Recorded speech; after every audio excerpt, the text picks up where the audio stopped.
Gas prices in Indiana are hovering around $4.25 a gallon, according to AAA. That's up almost 90 cents from a month ago, and it's likely to go higher. Pat Bean has this report. Kelley School of Business faculty member Kyle Anderson says a few factors play into rising gas prices. We've got a lot of pent-up demand for travel, especially. The economy is growing very rapidly right now. So the consumption of gas is just up by a lot. And the U.S. consumers want to buy more gas, want to travel more. But, Anderson says, the sharp increase in the past week can be attributed to the war in Ukraine. He says the Russian invasion and sanctions because of it have spurred anticipation that less oil will be available on the world market, which is driving up the price of gas.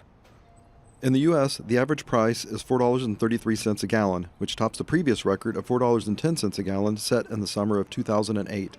Beyond the war in Ukraine, prices may continue to rise for seasonal reasons. Anderson says the summer is when gas prices are typically the highest because of increased travel. If nothing changes for the better, I would anticipate that gas prices could be as much as 30 or 40 cents higher this summer than they are right now. Anderson says the gas price increases can have a ripple effect. If consumers have to spend more on gas, they may spend less on other things. And because many goods are transported by truck, higher transportation costs can cause the price of other goods to rise. For Indiana News Desk, I'm Pat Bean. We're joined now by Nico Ziroyenis, an assistant professor at the IU O'Neill School of Public and Environmental Affairs, for more on the oil and gas crisis. Hello, welcome to the show. Thank you very much. I appreciate the invitation. So, a lot of blame going around in Washington on rising oil prices. You have the GOP claims the president stifled oil production by a moratorium on new leases and halting construction on the Keystone XL pipeline. The White House says there are 9,000 unused oil leases, and oil companies just need to start production. Where's the reality?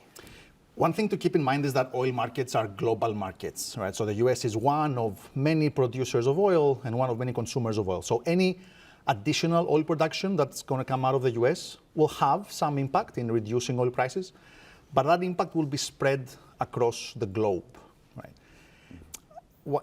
Every crisis, every oil crisis offers significant hardship because it leads to increased prices.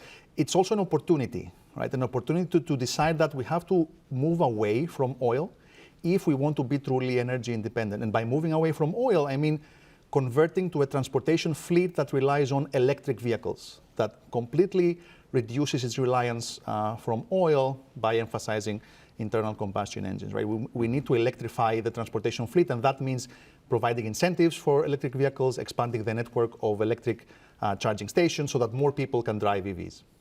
So earlier this week, the president banned oil, gas imports from Russia to the U.S. How much oil and gas do we get from Russia, and what kind of effect could that have?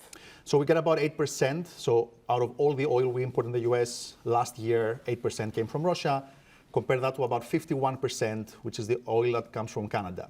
Right? So Russia is a pretty small exporter of oil to the U.S. It's an important number, though. So it will have an impact in raising prices in the U.S. What's important to keep in mind is that along with the U.S., many other countries have started banning Russian oil, right? So other countries have not, like China, who still accepts Russian oil. So as more and more countries start banning Russian exports, that means that oil supply will start decreasing. And what the markets are reacting to is an anticipation of further reduction in oil supply. So this anticipation further plays into how the prices are affected in the marketplace. Sure. Well, for now, the president released about 30 million barrels of oil from the Strategic Oil Reserve.